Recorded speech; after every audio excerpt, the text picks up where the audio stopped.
This isn't just a story about a dish. It's the story of an entire nation, written in salt, spice, and time. We're going to trace the history of a whole people through what they ate, how they managed to survive, and how their food is now, well, kind of conquering the world. Let's just pause on this for a second. We tend to think of history as, battles and kings and dates.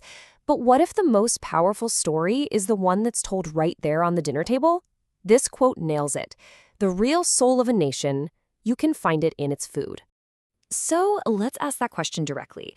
We're about to take a journey through thousands of years of history, and we're going to use Korea's most iconic dishes as our map. So let's dive right in.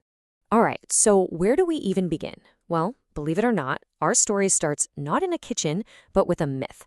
The actual creation story of the Korean people is, at its heart, about food. I mean, just think about that for a second. The ton gun myth. It tells us about a bear who stays in a cave for 100 days with nothing but garlic and mugwort, and then emerges, transformed as the mother of the entire Korean nation. It's incredible. The key ingredients of the cuisine are right there at the very beginning. And this is where that myth really sinks its roots into solid ground. See, archaeology backs this up. It confirms that Korea has been a deeply agricultural society for more than 5,000 years.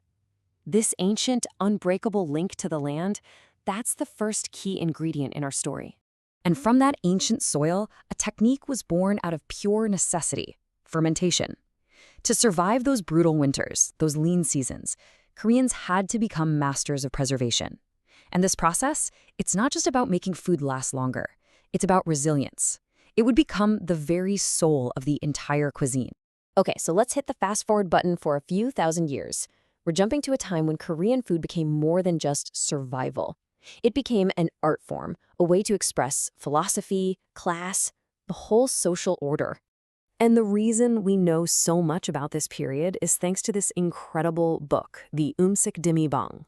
It was written by a noblewoman for her kids and grandkids, basically, and it has recipes for over 140 different things, from these delicate noodles shaped like flowers to super elaborate meat stews. It's this perfect snapshot of what the elite were eating during the Joseon Dynasty. And it's not just me saying this is a big deal. As Professor Yi Sung-woo points out, this book's importance is just massive. It's a real practical guide that lets us, in a way, taste what the upper class was eating 340 years ago. But here comes the twist.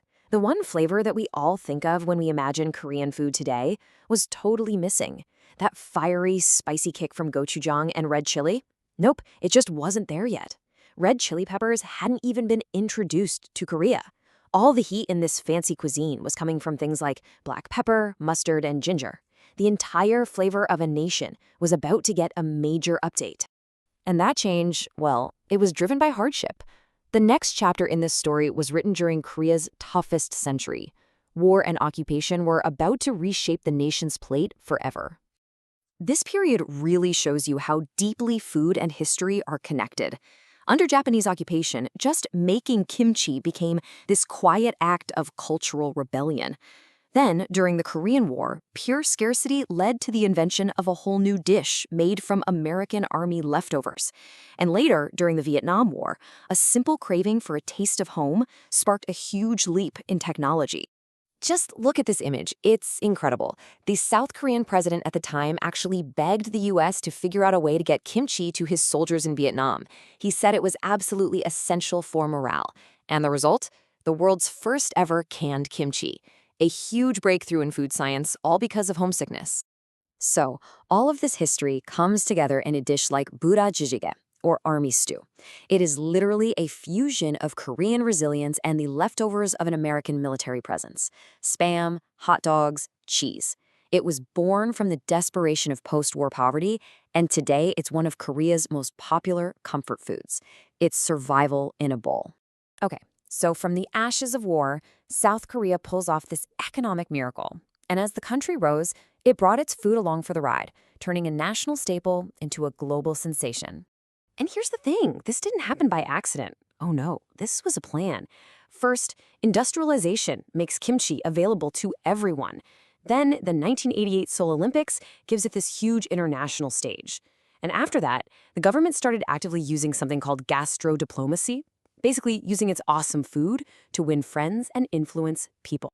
But the real rocket fuel for all of this? Hallyu, the Korean wave. As K-pop and K-dramas started taking over the world, they brought Korean food right into millions of living rooms, making it more than just something you eat. It became part of this cool, desirable global culture. And if you want to talk about the power of that wave, just look at this number. That's 56.14 trillion Korean won. That's the growth in exports of Korean content in just 8 years. It's a cultural tidal wave, and kimchi is riding right there at the top.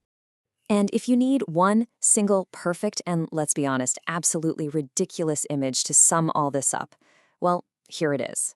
The legendary kimchi slap. Yes, that is an entire head of kimchi being used as a weapon in a K-drama. It's absurd, it went viral, and it proves just how deeply food is woven into the DNA of Korea's biggest cultural export. So, from a bear in a cave to a viral slap scene around the world, the journey of Korean food really is the journey of Korea itself. So, what's next on the menu?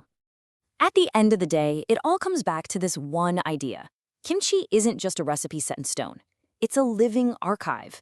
It has absorbed every single chapter of the nation's history, the hardships, the innovation, the defiance, and the pride. And that really leaves us with this final big question to chew on. As Korean food keeps getting more and more popular, it faces a new challenge. How do you adapt and appeal to everyone without losing the very history and identity that make you so special in the first place? Because when you think about it, what the story of Korean food really shows us is that a nation's map isn't just drawn with borders and cities, it's drawn with flavors. To share your food is to share your story, your history, your power. And maybe that's the ultimate expression of that power. It's not just in big, fancy meals, but in the everyday things.